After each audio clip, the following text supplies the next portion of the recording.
ನಾವಿವತ್ತು 3 ರಾಜ್ಯಗಳ ಜೊತೆ ಗಡಿ ಹಂಚಿಕೊಂಡಿರುವಂತಹ ಗ್ರಾಮದಲ್ಲಿದ್ದೀವಿ. ಕೋಲಾರ ಜಿಲ್ಲೆಯ ಬಂಗಾರಪೇಟೆ ತಾಲೂಕಿನ ಗಡಿ ಭಾಗದಲ್ಲಿದ್ದೀವಿ. ಇಲ್ಲಿನ ತಣಿಮಡುಗು ಮತ್ತು ಕದ್ರಿನಾಥ ವ್ಯಾಪ್ತಿಗೆ ಬರುವಂತ ಒಂದು 3-4 ಹಳ್ಳಿಗಳಿಗೆ ಕಳೆದ ಹಲವು ವರ್ಷಗಳಿಂದ ರಸ್ತೆಗೆ ಡಾಂಬರೀಕರಣ ಆಗ್ತಾ ಇಲ್ಲ ಅನ್ನುವಂಥದ್ದು ಇಲ್ಲಿನ ಗ್ರಾಮಸ್ಥರ ಮಾತು. ಸದ್ಯಕ್ಕೆ ನಾನು ಈ ವ್ಯಾಪ್ತಿ ಗಡಿ ಭಾಗದಲ್ಲಿರುವಂತಹ ಪೋಲೇನಹಳ್ಳಿ ಅನ್ನುವಂಥ ಒಂದು ಗ್ರಾಮದಲ್ಲಿ ಅಲ್ಲಿನ ಗ್ರಾಮಸ್ಥರಿದ್ದಾರೆ ನನ್ನ ಜೊತೆಗೆ. ಅವ್ರನ್ನ ಕೇಳೋಣ, ಒಂದು ರಸ್ತೆ ಇಲ್ಲ ಅನ್ನುವಂಥದ್ದು ಅವರಿಗೆ ಯಾವೆಲ್ಲ ರೀತಿಯಾಗಿರುವಂತಹ ಸಮಸ್ಯೆಗಳನ್ನ ತಂದು ಒಡ್ತಾ ಇದೆ ಅನ್ನುವಂಥದ್ದನ್ನು ಖುದ್ದು ಅವ್ರನ್ನೇ ನಾವು ಮಾತಾಡಿಸ್ತಾ ಹೋಗೋಣ. ಸರ್, ಒಂದು ರಸ್ತೆ ಇಲ್ಲ ಅನ್ನುವಂಥದ್ದು ಬಹಳ ಸಿಂಪಲ್, ಬಹಳ ಸರಳ ವಿಚಾರ, ರಸ್ತೆ ಇಲ್ಲ ಅಂತ. ಆದ್ರೆ ಅದರಿಂದ ಆಗ್ತಾ ಇರುವಂತ ಸಮಸ್ಯೆಗಳೇನೇನು ಅಂತ. ಸ್ವಾಮಿ, ಈ ಕಡೆ 10 ವರ್ಷದಿಂದ ರೋಡ್ ಮಾಡಿಲ್ಲ. 10 ವರ್ಷದಿಂದ ಮಾಡಿಲ್ಲ. ಸುಮ್ಮನೆ ಒಂದು ಕಾಂಕ್ರೀಟ್ ಹಾಕಿಲ್ಲ, ಇದು ಹಾಕಿಲ್ಲ, ಏನು ಮಾಡಿಲ್ಲ. ಗಡಿನಾಡು ಲಾಸ್ಟ್ ಆನೆ ಕಾಟ ಇದೆ, ಎಲ್ಲ ಇದೆ. ಆದ್ರೆ ಜನಗಳು ಹೆಂಗ್ ಬದುಕೋದು? ಅಂದ್ರೆ ಗಡಿ ಅಂತಂದ್ರೆ ಈ ಕಡೆ ಆಂಧ್ರ ತಮಿಳ್ನಾಡು ಲಾಸ್ಟ್ ಬಾರ್ಡರ್ ನಾವು ಇದ್ಕೊಂಡು ನಮ್ ಬದುಕಕ್ಕೆ ಚಾನ್ಸ್ ಇಲ್ಲ. ಇಲ್ಲ ಬೆಳೆ ಮಾಡಿದ್ರೆ ಆನೆ ಕಾಟ, ರೋಡ್ ಇಲ್ಲ. ರೋಡ್ ನೋಡಿದ್ರೆ ಗುಂಡಿ. ಈಗ ಊರಿಗೆ ಆನೆ ಬಂದ್ರೆ ಓಡೋದಕ್ಕಾದ್ರೂ ಒಂದು ನೆಟ್ಟಗಿರೋ ಅದು ಇಲ್ಲ. ಈ ಪರಿಸ್ಥಿತಿ ಎಲ್ಲಿದೆ ದೇವ್ರ? ಲಾಸ್ಟ್ ಬಾರ್ಡರ್ ನಾವು ಹೋದ್ರೆ ಕೂಲಿಗೆ ಹೋಗ್ಬೇಕು, ಇಲ್ಲ ಸಾಯ್ಬೇಕು. ಈ ಮಠದಲ್ಲಿದೆ. ಎಷ್ಟು ವರ್ಷಗಳಿಂದ ಹಿಂಗೆ? 10 ವರ್ಷದಿಂದ ಇಲ್ಲ. 10 ವರ್ಷದಿಂದ ರೋಡ್ 10 ವರ್ಷದಿಂದ ಇಲ್ಲ. ಅಲ್ಲ, ದೊಡ್ಡ ದೊಡ್ಡ ಹಳ್ಳಗಳಿದಾವೆ ರೋಡಲ್ಲಿ. 10 ವರ್ಷದಿಂದ ಮಾಡ್ಲೇ ಇಲ್ಲ. ಏನು ನಮ್ಮ ದೋನ್ಮಡ್ಗ ಪಂಚಾಯತಿಯಲ್ಲಿ ಯಾವುದೇ ಒಂದು ಒಳ್ಳೆ ಕೆಲಸ ಇವಾಗ್ಲಕ್ಕೆ ರೋಡೇ ಇಲ್ಲ. ಅದ್ಯಾವುದೋ ಒಂದು ತಂಬ ಹಾಕ್ದಂಗೆ ಹಾಕವ್ರೆ, ಅದೇನೋ ಹಿಂಗೆ ಪ್ಯಾಕಿಂಗ್, ಅದು ಬೇಕಾ ನಮ್ಗೆ? ಇನ್ನು ಎದ್ದೋಗ್ತಾ ಏನಾಗ್ತದೆ? ಚುನಾವಣೆ ಸಮಯಗಳಲ್ಲಿ ಮಾತ್ರ ಭರವಸೆಗಳು ಕೊಡ್ತಾರೆ. ಭರವಸೆಗಳು ಕೊಟ್ಟಿದ್ದು ಯಾವುದು ಈಡೇರಿಸಲ್ಲ. ಈಗ ಈ ಪ್ರತಿ ಹಳ್ಳಿಗೂ ಮೈನ್ ಬೇಕಾಗಿರೋದು ರಸ್ತೆ ಸಂಪರ್ಕ ಕರೆಕ್ಟ್ ಆಗಿದ್ರೆ ರೈತರಿಗೆ ಅನುಕೂಲ ಆಗುತ್ತೆ. ಅವ್ರು ಬೆಳೆದಿರೋ ಬೆಳೆಗಳಾಗಿ ಯಾವುದೇ ಆಗಿರ್ಲಿ ಮಾರ್ಕೆಟ್ಗೆ ಸಾಗಿಸೋದಕ್ಕೆ ಮೈನ್ ಬೇಕಾಗಿರೋದು ಸಂಪರ್ಕ, ರಸ್ತೆ ಸಂಪರ್ಕ, ಸಾರಿಗೆ ಸಂಪರ್ಕ ಬೇಕಾಗಿರೋದು.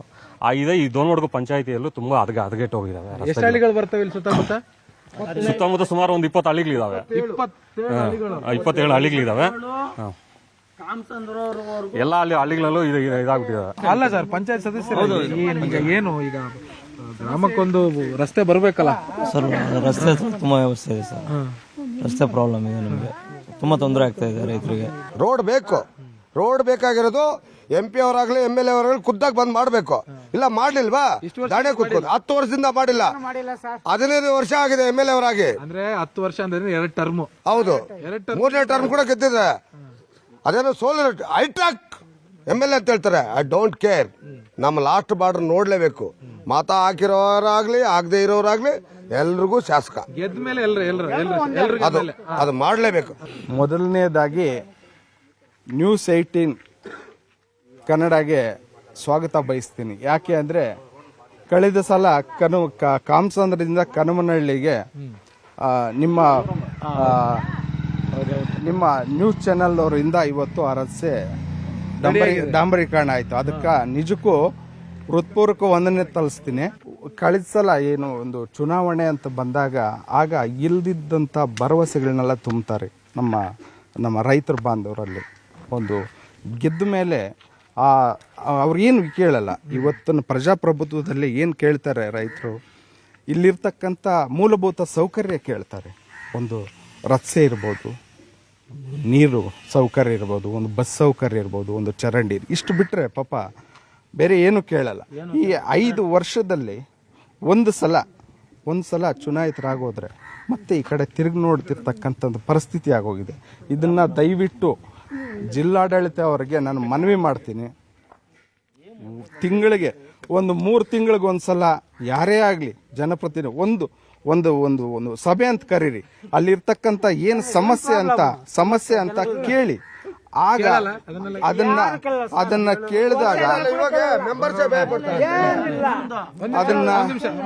ಕೇಳಿದಾಗ ಪ್ರತಿಯೊಂದು ರಾಜ್ಯನೂ ರಾಮರಾಜ್ಯ ಅನ್ನೋದರಲ್ಲಿ ಸಂದೇಹನೇ ಇಲ್ಲ.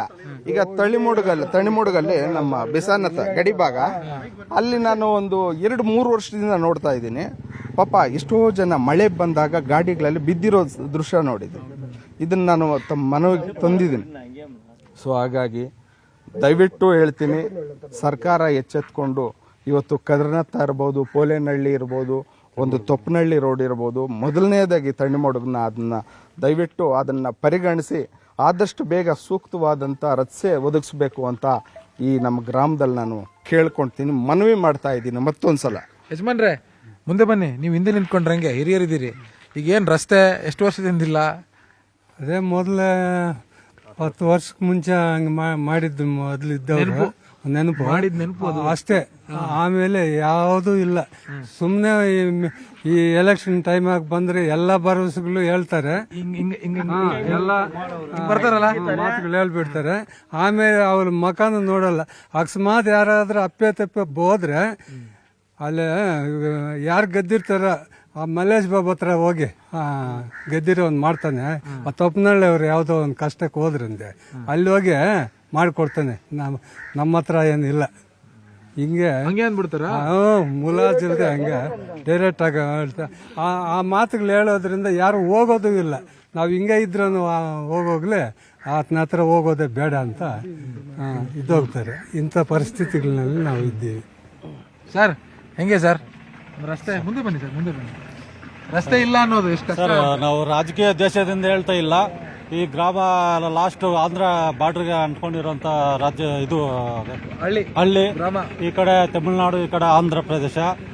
ಏನಾದರೂ ಒಂದು ಕಾಯಿಲೆ ಆಗಲಿ, ಒಂದು ಅಪಘಾತ ಆಗಲಿ ಆದರೆ ಅರ್ಜೆಂಟ್ಗೆ ರೈತರು ಹೋಗಕ್ಕೆ ಇಲ್ಲಿ ವೆಹಿಕಲ್ಸ್ ಇರಲ್ಲ. 108 ಬಂದ್ರೂ ಅವರು ಈ ಕಡೆ ಫೋನ್ ಮಾಡಿದ್ರೆ ರೋಡ್ಗಳು ಸರಿ ಇಲ್ಲ ಅಂದ್ಬಿಟ್ಟು ಡಿಲೇ ಮಾಡ್ತಾರೆ. ಹಂಗಾಗಿ ರೈತರಿಗೆ ಇದ್ರೂ ಇಲ್ಲ ಅಂತಾರೆ, ಎಲ್ಲಿ ಹೋಗಿದೆ ಅಂತಾರೆ. ಮೈನ್ ಕಾರಣ ಏನಂದ್ರೆ ರಸ್ತೆಗಳು ಸರಿ ಇಲ್ಲ. ರಸ್ತೆಗಳು ತುಂಬಾ ಹದಗೆಟ್ಟಿದೆ, ತೊಂದರೆ ಆಗ್ತಾ ಇದೆ. ರೈತರು ಮತ್ತೆ ಏನಾದ್ರು ತರಕಾರಿ ಬೆಳೆದ್ರೆ ಮಾರ್ಕೆಟ್ ಸಾಗಾಣಿಕೆ ಮಾಡ್ಬೇಕಾದ್ರೂ ಟೈಮ್ಗೆ ಹೋಗಕ್ಕಾಗಲ್ಲ. ಲೋಡ್ಗಳು ಹಾಕೊಂಡು ಹೋದ್ರೆ ಗುಳಿಗಳಲ್ಲಿ ಗಾಡಿಗಳ ಇದು ಉದುರು ಬಿದ್ದೋಗ್ಬಿಡುತ್ತೆ, ರಿಪೇರಿಗಳಾಗುತ್ತೆ. ತುಂಬಾ ರೈತರು ಅನುಭವಿಸ್ತಾ ಇದ್ದಾರೆ ರಸ್ತೆ ತೊಂದರೆಗಿಂದ. ಈ ತರ ಸಮಸ್ಯೆಗಳಿದೆ. ಊರವರಲ್ಲಿ ಹಿಂಗೆ ಹೇಳ್ತಾವ್ರೆ, ಏನೇನು ಸಮಸ್ಯೆ ಅಂತ? ಏನಿಲ್ಲ ಸರ್, ಮೂಲಭೂತ ಸೌಕರ್ಯಗಳು ಒದಗಿಸ್ಕೊಟ್ರೆ ಸಾಕು ಸರ್. ನೀರಿಲ್ಲ ಮೈನು. ಫಿಲ್ಟರ್ ನೀರು ಹಾಳಾಗಿ ಎಷ್ಟು ದಿನ ಆಗ್ತಾ ಇದೆ ಗೊತ್ತಾ? ಎಷ್ಟು ವರ್ಷಗಳಾಗ್ತಾ ಇದೆ ಸರ್. ಬೇರೆ ಊರಿಗೆ ಹೋಗ್ಬೇಕು, ಬೇರೆ ಊರಿಗೆ ನೀರಿದೆ, ಮಾಮೂಲಿ ನೀರು ಬರುತ್ತೆ, ಫಿಲ್ಟರ್ ನೀರಿಲ್ಲ ಸರ್. ನೋಡಿ ಸರ್, ಇಲ್ಲ, ಬೇರೆ ಊರಿಗೆ ಹೋಗ್ಬೇಕು. ಶುದ್ಧ ಕುಡಿಯುವ ನೀರಿಲ್ಲ, ಶುದ್ಧ ಕುಡಿಯುವ ನೀರಿಲ್ಲ ಸರ್. ಬರ್ತದೆ ನಮ್ಗೆ ರೋಡ್ಗಳು, ಒಳ್ಳೆ ರೋಡ್ಗಳನ್ನ ಹಾಕ್ಬೇಕು. ಮುಂಚೆ ಯಾವಾಗ ಹಾಕಿದ್ರು ಸರ್, ಕಾಣ್ತಾ ಇಲ್ವಲ್ಲ ಈಗ? ಎಲ್ಲ ಹೋಗಿದೆ, ಜಾಸ್ತಿ ವರ್ಷ ಆಯ್ತು ಹಾಕಿಲ್ಲ. ಹಿಂಗೆ ಇರೋದು, ನಾವೇನ್ ಮಾಡೋದು? ಇವಾಗ ಹಾಲು ಡೈರಿ ಬರ್ಬೇಕಂತ ಕೂಡ ಬರಲ್ಲ ಸರ್. ನಿಮ್ ರೋಡ್ ಹೆಸರಿಲ್ಲ, ಯಾರ ಬರ್ತಾರೆ ನಿಮ್ ರೋಡ್ಗೆ? ಯಾರು ಬರ್ತಾರೆ? ರೋಡ್ ಬರೋದಿಲ್ಲ ಸರ್, ಬರೋದಿಲ್ಲ. ನಿಮ್ಗೆ ಡೈರಿ ಕೊಡ ಅಂತ ಹೇಳಿ ಸರ್. ಇವಾಗ ಹಾಲು ಡೈರಿ ಇಲ್ಲ ಸರ್ ನಮ್ಮೂರಲ್ಲಿ. ಆಮೇಲೆ ಆನ್ನ ಡೈರಿ ಬರ್ತಾರೆ, ಅವ್ರು ಎತ್ಕೊಂತಾರೆ, ಅವ್ರಿಗೂ ಬರಕ್ ಸಾಯ್ತಾರೆ. ಇವಾಗ ಇದ್ ಮಾಡೋಕ್ಕಾಗಿಲ್ಲ ಸರ್. ಇವಾಗ ದೊಡ್ಡ ರಾಮಾಯಣ ಸರ್ ನಮ್ಗೆ. ಅದೊಂದು ವ್ಯವಸಾಯ ನಮ್ಗೆ ಇದ್ಬೇಕು. ಏನೇನು ಮಾಡಿದ್ರು ಆಗ್ತಾ ಇಲ್ಲ ಸರ್. ರೋಡ್ ಇಲ್ಲ ಮೈನ್ ಕ್ವಶನ್. ಎಲ್ಲಿ ಹೋದ್ರೆ ರೋಡ್ ಕಳ್ತಾರೆ ಸರ್ ಮೈನ್ ಕ್ವಶನ್. ಕದರ್ನಾಥಮಿಂದ ಕಾಲಂಗುಡಿ ಅದು 4 ಕಿಲೋಮೀಟರ್. ಕಾಲಂಗುಡಿಯಿಂದ ಮತ್ತೆ ಇದು ಪೋಲೇನಹಳ್ಳಿ ಮೇಲೆ ಇದೊಂದು 1.5 ಕಿಲೋಮೀಟರ್ ಇದೆ. ಇದೊಂದು ಟೋಟಲ್ ಇದೊಂದು 6 ಕಿಲೋಮೀಟರ್ ರಸ್ತೆ ತುಂಬಾ ಹದಗೆಟ್ಟಿದೆ. ಮತ್ತೆ ತನ್ಮಡುಗು, ಮುಷ್ರಳ್ಳಿಯಿಂದ ತನ್ಮಡುಗಿಂದ ಮತ್ತೆ ಬಿಸಾನಾಥಂ ರೈಲ್ವೆ ಸ್ಟೇಷನ್ ಆ ರಸ್ತೆ ಅಂತೂ ತುಂಬಾ ಹದಗೆಟ್ಟೋಗಿದೆ. ಅದರ ರಸ್ತೆನೇ ಕಾಣಿಸಲ್ಲ ಕಣ್ಣಿಗೆ, ಎಲ್ಲ ಬರೀ ಗುಣಿಗಳೇ ಇರೋದು. ಅದ ರಸ್ತೆ ಇದೆಯಾ ಇಲ್ವಾ ಅಂತ ಗೊತ್ತಾಗಲ್ಲ, ಹಂಗಿದೆ ಅದು ಆ ರಸ್ತೆ. ಮತ್ತೆ ಬೂನಹಳ್ಳಿಯಿಂದ ಈ ಪೋಲೇನಹಳ್ಳಿ ಊರಲ್ಲಿ ರಸ್ತೆ ಇತ್ತು ಅನ್ನೋ ಕುರುಹೇ ಇಲ್ಲ. ರಸ್ತೆ ಇತ್ತು ಅನ್ನೋ ಕುರುಹೇ ಇಲ್ಲ. ರಸ್ತೆ ಹೌದೌದು ಹಂಗಾಗಿದೆ. ಮತ್ತೆ ಬೂನಹಳ್ಳಿಯಿಂದ ಕಳವಂಚಿಗೆ ಆ ರಸ್ತೆನೂ ಅದು ತುಂಬಾ ಹದಗೆಟ್ಟೋಗಿದೆ. ಅನಾರೋಗ್ಯ ಅಲ್ಲಾದ್ರೆ ಪ್ರೆಗ್ನೆಂಟ್ ಸರ್ ಪ್ರತಿಯೊಂದಕ್ಕೂ ಸಮಸ್ಯೆ. ಈಗ ಯಾರೋ ಹೇಳಿದ್ರಲ್ಲ, ಆಂಬುಲೆನ್ಸ್ ಅವರು ಬರಲ್ಲ. ಅವರು ಆಂಬುಲೆನ್ಸ್ ಇದ್ರು ಯಾವ್ದೋ ಒಂದು ನೆಪ ಹೇಳ್ಬಿಡ್ತಾರೆ. ಯಾವ ಊರು ಅಂತ ಕೇಳಿ ಈ ಕಡೆ ನಾವು ದೋನ್ಮಡುಗು ಪಂಚಾಯತಿ ಹೆಸರು ಹೇಳಿದ ತಕ್ಷಣ ವೆಹಿಕಲ್ ಇಲ್ಲ, ಬೇರೆ ಕಡೆ ಹೋಗಿದೆ, ಇನ್ನೊಂದು ಕೆಜಪ್ ಟ್ರೈ ಮಾಡಿ ಬರಕ್ ಕಷ್ಟ ಆಗತ್ತೆ ಅಂತ ಈ ತರ ಇದು ಮಾಡಿ ಹೇಳಿ ಇದು ಮಾಡ್ಬಿಡ್ತಾರೆ. ಹೌದೌದು. ಮತ್ತೆ ಈಗ ತರಕಾರಿಗಳು ಯಾವ್ದೇ ಒಂದು ಈಗ ಮಾರ್ಕೆಟ್ಗೆ ತಗೊಂಡು ಹೋಗ್ಬೇಕಂದ್ರೆ ಹೇಳಿನೂ ಪ್ರಯೋಜನ ಇಲ್ಲ, ರಸ್ತೆನೇ ಇಲ್ಲ ಅಂದ್ಮೇಲೆ ಅವ್ರು ಯಾಕೆ ಬರ್ತಾರೆ? ಹೌದೌದು. ಈಗ ಯಾವ್ದೇ ಒಂದು ತರಕಾರಿಗಳು ಯಾವ್ದೋ ಒಂದು ಬಾಡಿಗೆ ಆಟೋ ಇಟ್ಕೊಂಡು ಮಾರ್ಕೆಟ್ ತಗೊಂಡು ಹೋಗ್ಬೇಕಂದ್ರೆ ಈಗ 200 ರೂಪಾಯಿ ಇರೋದ್ರೆ ಒಂದು ಡಬಲ್ ಕೇಳಿದವ್ರು. ಯಾಕಂದ್ರೆ ರಸ್ತೆಗಳು ಸರಿ ಇಲ್ಲಪ್ಪ, ನಾವು ಬರಲ್ಲ ಅಂತ ಇದು ಮಾಡ್ತಾರೆ. ಎಲ್ಲದಕ್ಕೂ ಬಾಡಿಗೆಗಳೇ ಡಬಲ್.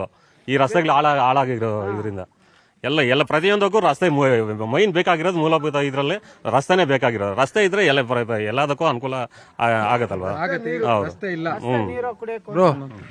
ಸರ್ ನಮ್ಗೆ ಇಲ್ಲ ರಸ್ತೆಗಳು, ಬಸ್ ಹೋಗಕ್ಕಾಗಲ್ಲ, ಇಲ್ಲಿಂದ ಇಲ್ಲ ಸರ್ ನಮ್ಗೆ ಬರಲ್ಲ ಸರ್ ಪ್ರೈವೇಟ್ ಮುಸ್ಸಲ್ಲಿ ಲಾಸ್ಟ್ ಸರ್ ಎಷ್ಟು ಕಿಲೋಮೀಟರ್ ಇಲ್ಲಿಂದ? ಇಲ್ಲಿಂದ ಒಂದು ಅಲ್ಲಿ ಕಾಲಂಗುಡಿ ದೇವಸ್ಥಾನ ಹತ್ರ ನಡ್ಕೊಂಡು ಹೋಗ್ಬೇಕು, ದೂರ ಆಗುತ್ತೆ, ರಸ್ತೆಗಳ ಪ್ರಾಬ್ಲಮ್. ಅಲ್ಲಿ ಎಕ್ಸ್ಪ್ರೆಸ್ಸು ಸ್ಟಾಪ್ ಕೊಡ್ತಾ ಇಲ್ಲ ಫಸ್ಟು. ಆಮೇಲೆ ಯಸ್ಮುಣ್ ಹತ್ರ ಹೋಗಿದ್ರು ಒಂದು ದಿವಸ ಎಲ್ರು ನಮ್ಮ ಪಂಚಾಯತ್ ಸ್ಟಾಪ್ ಮಾಡಿದ್ರು ಅವರು ಸ್ಟಾಪ್. ಒಂದು ಸುಮಾರು ಅಂದ್ರೆ ಒಂದು 300 ಜನ ಹೋಗ್ತಾರೆ ಅಲ್ಲಿಗೆ. ಬೆಳಗ್ಗೆ 6:30ಗೆ ಬೆಂಗಳೂರಿಗೆ, ನೈಟು 8:00 ಎಲ್ಲ 7:00 ಬಂದ್ಬಿಡ್ತಾರೆ ಅವರು ಕೂಲಿ ಅವರು. ಆ ರಸ್ತೆ ಒಂದು 4 ಕಿಲೋಮೀಟರ್ ಇದೆ. 4 ಕಿಲೋಮೀಟರ್ ಹೋಗ್ಬೇಕಂದ್ರೆ ಒಂದು ½ ಅನ್ ಅವರ್ ಆಗ್ತಾ ಇದೆ ಜನರು. ಬರೀ 4 ಕಿಲೋಮೀಟರ್ಗೆ 4 ಕಿಲೋಮೀಟರ್. ಇವಾಗ ನೋಡ್ತೀರಾ ಅದನ್ನು? ಮಲ್ಲೇಶ್ ಬಾಬಾ ಹತ್ರ ಹೋಗಿದ್ರು ಮೊನ್ನೆ. ಮಾಡ್ತೀನಪ್ಪ ನಮ್ಗೆ ಅಮೌಂಟ್ ಬರ್ತಾ ಇಲ್ಲ, ಬಂದ್ರೆ ನಾನು ಹಾಕ್ಸ್ಕೊಡ್ತೀನಿ ಇಲ್ಲ ಅಂತ. ಬರ್ತಾ ಇಲ್ಲ ನಮ್ಗೆ ಅಂತ ಕೇಳಬೇಕಿತ್ತು. ಬರ್ತಾ ಇದೆ, ಇನ್ನೂ ಸ್ವಲ್ಪ 6 ತಿಂಗಳೈತಲ್ಲ ಎಲೆಕ್ಷನ್ಗೆ ಬರ್ತಾ ಇದೆ. ಬಂದ್ರೆ ನಾನು ಹಾಕ್ಸ್ಕೊಡ್ತೀನಿ, ಅದು ಮಾತ್ರ ಹಾಕ್ಸ್ಕೊಡ್ತೀನಿ. ಇನ್ನೊಂದ್ ಸತಿ ಕೇದಾರ್ನಾಥ್ ರೋಡ್ ಎಲ್ಲ ಹಾಕ್ಸ್ತೀನಿ ಅಂದ್ರೆ ಹೇಳಿದ್ರು ಅಷ್ಟೇ. ಅವರು ಹಾಕ್ಕೊಟ್ಟಿಲ್ಲ, ಕೆಲಸ ಇಲ್ಲ. ಅಲ್ಲ ಸರ್, ಇದು ಕೇವಲ ಒಂದು ಊರಿನ ಪ್ರಶ್ನೆ ಅಲ್ಲ ಇದೀಗ. ಅಂದ್ರೆ ಪಕ್ಕದಲ್ಲಿ ಇನ್ನೊಂದು ಸ್ಟೇಟ್ ಐತೆ, ಈ ಕಡೆ ತಮಿಳ್ನಾಡು, ಆ ಕಡೆ ಆಂಧ್ರ. ಅವ್ರ ಹಳ್ಳಿಗೆಲ್ಲ ಒಳ್ಳೆ ರೋಡ್ ಹಾಕಿದ್ದಾರೆ. ಕನ್ನಡಿಗರಿಗೆ ಒಂದು ಒಳ್ಳೆ ರೋಡ್ ಇಲ್ಲ ಅಂದ್ರೆ ನಮ್ಗೆ ಆ ಊರವ್ರ ಮುಖ ಹೆಂಗ್ ಸರ್ ನಾವು ನೋಡೋದು? ಆ ಕಡೆ ಅಂದ್ರೆ ಮಿನಿಸ್ಟ್ರು ಇದಾರೆ. ಒಂದು 3 ಕಿಲೋಮೀಟರ್ ಇಲ್ಲಿಂದ 3 ಕಿಲೋಮೀಟರ್ ಸುಮಾರು ಅಂದ್ರೆ ಕಾಂಕ್ರೀಟು, ತಾರ್ ರೋಟು ಎಲ್ಲ ಮಾಡಿದ್ರೆ ಅವರು ಆಂಧ್ರ ಬಾಡಿಂದ. ನಮ್ದು ಈ ಸಮಸ್ಯೆ ಮಾಡೋದು. MLA ಹತ್ರ ಹೋಗಿದ್ರೆ ಅವರು ನಾನೇನು ಹೋಗಿಲ್ಲ, ಇವ್ರು ಜನರು ಹೋಗ್ತಾರಂತ. ಆಯ್ತಪ್ಪ ಹಾಕೊಡ್ತೀನಿ ಒಂದು ದಿವಸ. MLA ಕಡೆಯವರಾ? ಹೋಗಿಲ್ಲ, ಅದೇನೋ ಸಮಸ್ಯೆ. ಹೋಗೋದಕ್ಕೆ MLA ಮಾತಾಡ್ಸಕ್ ನಾಚಿಕೆ ಆಗುತ್ತೆ, ಭಯ ಆಗುತ್ತೆ. ನಾನೇ ಹೋಗಲ್ಲ ಸರ್. ಕಾಂಗ್ರೆಸ್ ಬಿಜೆಪಿ ನಮ್ಮ ಡೋಂಟ್ ಕೇರ್ ಅಣ್ಣನೇ ಹೋಗಲ್ವಂತೆ. ಅಣ್ಣ ನೀವು ಹೋಗಲ್ಲಣ್ಣ? ಸತ್ತೋಗ್ತೀನಿ, ಹೋಗಲ್ಲ. ಬೇಕಾಗಿಲ್ಲ. ನಮ್ಮ ಪಂಚಾಯತಿ ಅಂದ್ರೆ ಅವ್ರಿಗೆ ರಸ್ತೆ ಹಾಕೊಡ್ತಾರೆ. ನಾವ್ ಯಾಕೆ ಕೇಳ್ಬೇಕು? ನೀನು ಎಲ್ರಿಗೂ ಶಾಸಕ ಅಲ್ವಾ? ಎಲ್ರಿಗೂ ತಾಲೂಕಿಗೆ ಶಾಸಕರಲ್ವಾ? ನೀವು ಮಾಡ್ಬಿಟ್ಟು ಏನಾಗೋಡ ಮಾಡಿದೀವಿ ಅಂದ್ರೆ ಹೋಗಕ್ ರೆಡಿ. ನೀನೇನು ಮಾಡಿಲ್ಲ, ನಾವ್ ಯಾಕೆ ಹೋಗ್ಬೇಕಾ? ನಾವ್ ಭಿಕ್ಷೆ ಬೇಡಕ್ ಹೋಗ್ತೀವ? ನಮ್ ಭಿಕ್ಷೆ ಅಲ್ಲ ಅವ್ರು ಇರೋದು. ನಾವು ಹಾಕಿರೋ ಓಟು, ನಾವು ನಮ್ಮ ಹತ್ರ ಅವ್ರ ಸಾಲ, ಅವ್ರ ಹತ್ರ ನಾವು ಸಾಲ ಇರಲ್ಲ. ಯಾಕೆ ನಮ್ಮ ಲಾಸ್ಟ್ ಬಾಟ್ರಿ ಕಡ್ಬಾಟ್ಲ ನೋಡಿ ಸರ್. ಒಂದ್ ಹೇಳ್ತೀನಿ, ಕ್ಯಾಸಂಬಳ ಯಮನಾರಾಯಣ ಸ್ವಾಮಿ ಆದ, ಬೂದಿಕೋಟೆ ಸಿ ವೆಂಕಟೇಶಪ್ಪನ ಆದ, ಎಸ್ ಎನ್ ನಾರಾಯಣ ಸ್ವಾಮಿ ಬಂಗಾಪಡೆಯಲ್ಲಿ ಆದ. ಕಾಮಸಂದ್ರಹಳ್ಳಿಯಲ್ಲಿ ಯಾರು ಇಲ್ಲ ಅಂತೇಳಿ ಈ ಬಾರ್ಡ್ರನ್ನ ಮಾರಕ್ಕೆ ರೆಡಿ ಆಗವ್ರೆ ಅಷ್ಟೇ. ಯಾರಿಗ್ ಮಾರ್ತಾರ? ಇದೇ ರೋಡ್ ಹಾಳಾಗಿದ್ರೆ ಇನ್ನೇನ ನಾಟಿ ಸಾರ ಕಾಯ್ಕೊಂಡ ತಿನ್ಕೊಂಡಿರ್ಬೇಕು ನಾವು. ಆ ಮಟ್ಟಕ್ಕೆ ಬರುತ್ತೆ ಇಲ್ಲಿ. ಹೆಂಗ್ ಸರ್ ಒಂಚೂರು ಯಾವ ಮಾರಿದ್ರು ಊರನ್ನೇ ಮಾರ್ಬಿಡ್ತಾರೆ ಅಂತ ಹೇಳ್ತಾರ ಸರ್. ಆತರ ಮಾಡ್ತಾರೆ ಅವ್ರು. ನಾವೇನ್ ಮಾಡುದ, ನಾವು 15 ವರ್ಷದಿಂದ ಈ ತರ ನಾವು ಕಷ್ಟ, ನಾವು ಬೆಳೆಗಳು ಮಾಡೋದು ದಾರೆ ಇಲ್ಲ. ನಾಕ್ ಈ ತರ ಏನ್ ಮಾಡೋದು, ಈ ತರ ತೊಂದರೆ ಮಾಡ್ತಾ ಇದ್ರು. ಅವ್ರಿಗೆ ಕಾಣಿಸನೇ ಇಲ್ಲ. ಅವ್ರ ಹತ್ರ ಏನಪ್ಪ ನಾಕ್ ಈ ತರ ಆಗಿದೆ ಅಂತ ಹೋದ್ರೆ ಅವರು ಯಾರ ನೀವು ಹೋಗ್ರಪ್ಪ ಅವ್ರು ಹೇಳ್ತಾರ. ನಮ್ಗೆ ಶಾನ ತೊಂದರೆ ಆಗ್ತದೆ. ಅದ್ರ ಕೆಲಸ ಏನೋ ಒಂದ್ ನಿಮಿಷ ಮಾತಾಡಿ. ಶಾನ ತೊಂದರೆ ಆಗ್ತದೆ. ನಾವು ಶಾನ ಕಷ್ಟ ನಮ್ಗೂ. ಈಗ ರಸ್ತೆ ಬೇಕು ಅಂತ ಕೇಳ್ತಾವ್ರೆ ಹುಡುಗರೆಲ್ಲ ಸೇರ್ಕೊಂಡು. ಇವಾಗ ರಸ್ತೆ ಬೇಕು, ನೀರ್ ಬೇಕು, ಕುಳಾಯಿ ಬೇಕು. ಯಜಮಾನ್ರು ಮಾತಾಡ್ತಾ ಇದ್ರು, ಒಂದ್ ನಿಮಿಷ. ಇಲ್ಲಿ ಮುಚ್ಕೇನು ಇಲ್ಲ, ಎಲ್ಲ ಸರಿ ಮಾಡ್ಬೇಕು ಗೌರ್ಮೆಂಟ್. ಹಂಗೆ ನಮ್ದು ಅಷ್ಟೇ. ಇಲ್ಲ 10 ವರ್ಷದಿಂದ ಮಾಡ್ಕೊಟ್ಟಿಲ್ವಂತಲ್ಲ ರಸ್ತೆ? ಮಾಡು ಇಲ್ಲ, ಒಂದು ಇಲ್ಲ. ಬರ್ತಾರೆ ಓಟಕ್ಕೆ ತಕ್ಕಂತಾದ್ರೆ ಹೋಗ್ಬಿಡ್ತಾರೆ ಅವ್ರು. ಮತ್ತೆ ಈ ಕಡೆ ಬರಲ್ವಾ? ಎಲ್ಲಿ ಬರ್ತಾರೆ? ಮಜಾ ಮಾಡ್ತಾರೆ ಅವ್ರು. ಹೋದ್ರೆ ಯಾರು ಹೋಗೋ ಅಂತಾರೆ ಅಷ್ಟೇ. ಯಾರು ಹೋಗ್ರಪ್ಪ ನನ್ನ ಗೊತ್ತಾಯಿಲ್ಲ. ಕೇಳಿದೀರಾ ನೀವು? ಕೇಳಿದ್ದೀನಿ. ಇವಾಗ ನಡಿ, ನಾನು ಬರ್ತೀನಿ ಅವನ ಹತ್ರ. ಯಾರ ಹತ್ರ? ಯಾರು MLA ಹತ್ರ ನಡ್ತೀನಿ ಬಿಡು. MLA ಹತ್ರ ಅವ್ರ ಅಪ್ಪಂದ ಇದು ನಾವೆಲ್ಲ ಓಟ್ ಹಾಕೋದ್ಲ, ಯಾಕೆ ಕೊಡ್ಬಾರ್ದು ನಮ್ಗ? ಕಾಣಿಸೇ ಇಲ್ಲ. ಹೋಗಿ ಕೇಳಿದ್ರೆ ಏನಂತಾರೆ? ಬರ್ತೀನಿ ನಡಿ ಅಂತಾರೆ. ಎಲ್ಲಿಗೆ ಬರ್ತಾರಂತೆ? ಇಲ್ಲಿಗೆ ಬರ್ತೀನಿ ಅಂತಾರೆ. ಇಲ್ಲ, ಅದಂಗೆ ಬರ್ತೀನಿ ಅಂದ್ಮೇಲೆ ಬರ್ಬೇಕು ತಾನೆ? ಇಲ್ಲ ಇಲ್ಲ ಇಲ್ಲ ಬ್ರದರ್, ಊರಿಗೆ ರೋಡ್ ಇಲ್ಲ, ಏನ್ ಮಾಡ್ತಾ ಇದೀರಿ? ಹೋಗಿ ಕೇಳತ್ತಾನೆ. ಆಮೇಲೆ 1ನೇ ಕ್ಲಾಸ್ನಿಂದ ಬಸ್ಸೇ ಇಲ್ಲ ನಮ್ಗೆ. ಈ ರೂಟ್ಗೆ ಕಾಲೇಜ್ಗೆ ಹೋಗ್ಬೇಕು, ಹೈಸ್ಕೂಲ್ಗೆ ಹೋಗ್ಬೇಕು. ಯಾವ ಬಸ್ಸೇ ಬರಲ್ಲ ಬಸ್ ಸ್ಟಾಪ್ ಅಲ್ಲಿ. ಗೌರ್ಮೆಂಟ್ ಬಸ್ ಇದೆ, ಗೌರ್ಮೆಂಟ್ ಬಸ್. ರಸ್ತೆ ಇದ್ರೆ ತಾನೇ ಬಸ್ ಬರೋದು. ಅದೇ ಅಲ್ಲ, ಬಸ್ ಇದು ಚೆನ್ನಾಗಿರಲ್ಲ ಅಂದ್ರೆ ಅವರು ನಡ್ಸಲ್ಲ. ಅವ್ರ ಫಸ್ಟ್ ಚೆನ್ನಾಗಿದ್ರೆ ಇಲ್ಲೆಲ್ಲ ಮಾಡಿಸ್ತಾರ. ಫಸ್ಟ್ ರಸ್ತೆ ಬೇಕು, ಆಮೇಲೆ ಬಸ್ಸು. ರಸ್ತೆನೇ ಇಲ್ಲ ಅಂದ್ಮೇಲೆ ಬಸ್ಸಲ್ಲಿ ಬಿಡ್ತಾರೆ ಅವರು. ಓಟ್ ಮಾತ್ರ ಎಲ್ಲ ಬರ್ತಾರ, ಎಲ್ಲಾರು ನಿರ್ಮಾಣ ಮಾಡಕ್ಕೆ ಯಾರು ಬರಲ್ಲ ಅಷ್ಟೇ ಹೇಳ್ತಿರೋದು. ಏನು 1ನೇ ಕ್ಲಾಸಿಂದ ಹೋಗ್ತಾ ಇರ್ಬೇಕಾದ್ರೂ ರಸ್ತೆ ಇಲ್ಲ? ವ್ಯವಸ್ಥೆ ಇಲ್ಲ. ಈಗ ಡಿಗ್ರಿನಾ? ಸೆಕೆಂಡ್ PU ಮುಗೀತು ಈ ವರ್ಷ. Second PU, next degree. ಇವಾಗೆಲ್ಲ ಮುಂದೇನೋ ಬರಲ್ಲೇನೋ. 12 ವರ್ಷದ ನೋಡೇ ಇಲ್ಲ ಬ್ರೋ. ಬಸ್ ಬರಲ್ಲ ನಮ್ಮೂರ್ಗೆ, ರೋಡ್ ಸರಿಯಿಲ್ಲ, ಹೆಂಗ್ ಬರ್ತಾ ಇದೆ? ಬಸ್ ಬರ್ಬೇಕು ನಮ್ಮೂರ್ಕ. ಈಗ ಆಟೋ ಒಂದು ಗೌರ್ಮೆಂಟ್ ಕಾಲೇಜ್ ಹುಡುಗರು ನಡ್ಕೊಂಡು ಹೋಗ್ಬೇಕು, ಆಮೇಲೆ ಕಾಟ ಬೆಳಿಗ್ಗೆ ಹೋಗ್ಬೇಕು, ಹೆಂಗ್ ಸರ್ ಬರೋದ? ಅದಕ್ಕೆ ಬಸ್, ಗೌರ್ಮೆಂಟ್ ಬಸ್ ಒಂದು ಬೇಕೇ ಬೇಕು ನಮ್ಮೂರ್ಕ. ದಾಳಿ ಮಾಡಿದಾಗ ರೋಡ್ ಬೇಕಲ್ಲ, ಅದು ಇಲ್ವಲ್ಲ ಇಲ್ಲಿ. ಅದಿಲ್ಲ ಸರ್, ಆ ಕಡೆ ಈ ಕಡೆ ಆಯ್ತು, 2 ವರ್ಷ ಆಯ್ತು, ಆನೆ ಸುತ್ತೋಗ್ಬಿಟ್ಟು ನಮ್ಮನ್ನ. ಅದ್ರಿಂದ ಸರ್ ಬಸ್ ಬೇಕೇ ಬೇಕು ನಮ್ ಗೌರ್ಮೆಂಟ್ ಬಸ್. ಒಂದು ಕಾಲೇಜ್ ನಿಮ್ಮವರು ಇರೋಗಿದ್ದಾರೆ ಸ್ವಂತನ್ನ. ಅದಕ್ಕೆ ಒಂದು ಸರ್ ಒಂದು 7 ತಿಂಗಳು 8 ತಿಂಗಳಾಗಿದೆ. 24 ಆಗಿರೋದು ಸರ್. ಅದರಿಂದ ಒಂದು ಬಸ್ ಬೇಕೇ ಬೇಕು ಸರ್. ನಮ್ಮ ಕಾಲೇಜ್ ಹುಡುಗರು ನಡ್ಕೊಂಡು ಹೋಗ್ಬೇಕು, ಬೈ ಬಿಡ್ತಾರೆ ಹೋಗಲ್ಲ ಅಂತ ಕಾಡಲ್ಲಿ ಇಲ್ಲಿ. ಬಸ್ ಬೇಕೇ ಬೇಕು, ಒಂದು ಬಸ್ ಗೌರ್ಮೆಂಟ್ ಬಸ್ ಬೇಕು. ರಸ್ತೆ ಇದು ಮಾಡ್ಬೇಕು ಸರ್, ನಮ್ಗೆ ಅನುಕೂಲ ಮಾಡ್ಬೇಕು. ದೊಡ್ಡ ಸಮಸ್ಯೆ ಸರ್ ರಸ್ತೆ ಒಂದಾದ್ರೆ ಬಸ್ಸು ಬರುತ್ತೆ, ಬರುತ್ತೆ. ಇದೆ ಎಲ್ಲ ಊರಿಗೂ ಬಸ್ ಹಾಕಿದ್ದಾರೆ. ನಮ್ಮೂರ್ಗೂ ಒಂದು ಬಸ್, ಕಾಲೇಜ್ ಹುಡುಗರು ಬೆಳಿಗ್ಗೆ ಸಾಯಂಕಾಲ ಒಂದು 2 ಟ್ರಿಪ್ ಆದ್ರೂ ಬಸ್ ಬೇಕು ಸರ್. ಬೆಳಿಗ್ಗೆ ಒಂದು ಟ್ರಿಪ್, ಸಾಯಂಕಾಲ ಸ್ವಲ್ಪ ಕ್ವಾಲಿಟಿ ಕೊಡ್ಲಿ. ಈಗ ಕಳಪೆ ಕಾಮಗಾರಿ ಮಾಡಿ ಏನಂದ್ರೆ 6 ತಿಂಗಳು 3 ತಿಂಗಳಿಗೆ ಈಗ ಈ ಸಮಸ್ಯೆಯನ್ನು ನಾವು ಬಗೆಹರಿಸ್ತೀವಿ ಅಂತ ಮಾಡಿದ್ರೆ ಕೂಡ ಅದನ್ನ ಸ್ವಲ್ಪ ಕ್ವಾಲಿಟಿ ಕೊಡ್ಲಿ. ಕಳಪೆ ಕಾಮಗಾರಿ ಮಾಡಿ ಮತ್ತೆ ಎದ್ದೋದ್ರೆ ಮತ್ತೆ ಅದೇ ಸಮಸ್ಯೆ ಅಲ್ವಾ? ಸ್ವಲ್ಪ ವಿಂಗಡಣೆ ಮಾಡಲಿ. ಈಗ ಬಂಗಾರಪೇಟೆ ರಸ್ತೆ ಯಾಕೆ ಮಾಡಿದಾರೋ ಅದೇ ರೀತಿ ಇಲ್ಲಿನ ಜನ ಅಲ್ವಾ? ಇಲ್ಲಿಂದೇನು ಪ್ರಜಾಪ್ರಭುತ್ವದಲ್ಲಿ ವೋಟರ್ಸ್ ಇಲ್ವಾ? ಸೊ ಇವರು ಒಂದು ನಂಬಿಕೆಯಿಂದ ಏನೊಂದು ಗಡಿ ಭಾಗ ಅಲ್ವಾ, ಹೌದು. ಈಗ ಇಲ್ಲಿಂದ ಯಾವುದೇ ಒಂದು ಆರೋಗ್ಯ ಕೇಂದ್ರ ಇಲ್ಲ. ಈಗ ತೊಪ್ಪನಹಳ್ಳಿಗೆ ಹೋಗ್ಬೇಕು. ತೊಪ್ಪನಹಳ್ಳಿಯಲ್ಲಿ 10 ಗಂಟೆಗೆ ಬರ್ತಾರೆ, 5 ಗಂಟೆಗೆ ಕ್ಲೋಸ್ ಆರೋಗ್ಯ ಕೇಂದ್ರ. ಎಲ್ಲಿ ಹೋಗ್ತಾರೆ? ಬಂಗಾರಪೇಟೆಗೆ ಬಂಗಾರಪೇಟೆಗೆ ಜೀವನ ಕೈ ಹಿಡ್ಕೊಂಡು ಹೋಗ್ಬೇಕು. ಏನೋ ಚೇಳೋ ಇನ್ನೊಂದು ಕಚ್ಚಿದ್ರೂ ಅರ್ಧದಲ್ಲಿ ಜೀವಕ್ಕೇನು ಗ್ಯಾರಂಟಿನೇ ಇಲ್ಲದಂತ ಪರಿಸ್ಥಿತಿ ಆಗಿದೆ. ರಸ್ತೆ, ಆರೋಗ್ಯ ಕೇಂದ್ರ, ಕುಡಿಯುವ ನೀರು ಇಷ್ಟೇ ಕೇಳ್ತಕ್ಕಂತ ಒಂದು ಸೌಜನ್ಯ ಜನಗಳು. ಇದು ರಾಜ್ಯದ ಗಡಿ ಭಾಗದಲ್ಲಿರುವಂತಹ ಗ್ರಾಮಸ್ಥರ ಸಮಸ್ಯೆ. ಬಂಗಾರಪೇಟೆ ತಾಲೂಕಿನ ಅಂದ್ರೆ ಈ ಕಡೆ ಆಂಧ್ರ ಮತ್ತು ಆ ಕಡೆ ತಮಿಳುನಾಡು, ಮಧ್ಯದಲ್ಲಿ ಪೋಲೇನಹಳ್ಳಿ ಸೇರಿದಂತೆ ಒಂದು 20-25 ಗ್ರಾಮಗಳೇನಿದಾವೆ, ಇವರಿಗೆ ಸರಿಯಾಗಿರುವಂತಹ ರಸ್ತೆ ಸಂಪರ್ಕ ಇಲ್ಲ. ರಸ್ತೆ ಸಂಪರ್ಕ ಇಲ್ಲದೆ ಇರುವಂತಹ ಕಾರಣಕ್ಕಾಗಿ ಇವರಿಗೆ ಬೇಕಾಗಿರುವಂತಹ ಮೂಲಭೂತ ಸೌಕರ್ಯಗಳು ಸಿಗ್ತಾ ಇಲ್ಲ ಅನ್ನುವಂತ ಒಂದು ಅಸಮಾಧಾನವನ್ನ ಈ ಗ್ರಾಮಸ್ಥರು ಹೊರಹಾಕ್ತಾ ಇರುವಂತದ್ದು. ಮತ್ತೆ ಮುಖ್ಯವಾಗಿ ಇಲ್ಲಿನ ಸ್ಥಳೀಯ ಶಾಸಕರು ನಮ್ಮನ್ನ ಕಡೆಗಣಿಸ್ತಾ ಇದ್ದಾರೆ ಅನ್ನುವಂತ ಒಂದು ನೇರ ಆರೋಪವನ್ನು ಕೂಡ ಈ ಗ್ರಾಮಸ್ಥರೆಲ್ಲ ಸೇರಿ ಮಾಡ್ತಾ ಇರುವಂತದ್ದು. ಸರ್ಕಾರ ಆದಷ್ಟು ಬೇಗ ಈ ಗ್ರಾಮಸ್ಥರ ಬೇಡಿಕೆಗೆ ಕಿವಿಗೊಡಬೇಕು ಅನ್ನುವಂಥದ್ದು ನಮ್ಮ ಆಶಯ. ಇದಾಗಿತ್ತು ಈ ಹೊತ್ತಿನ ವಿಶೇಷ. ನಿರಂತರ ಸುದ್ದಿಗಾಗಿ ನೋಡ್ತಾ ಇರಿ News 18 ನೆಟ್ವರ್ಕ್. ಜಾಲ ನಮ್ಮದು, ಬಲ ನಿಮ್ಮದು.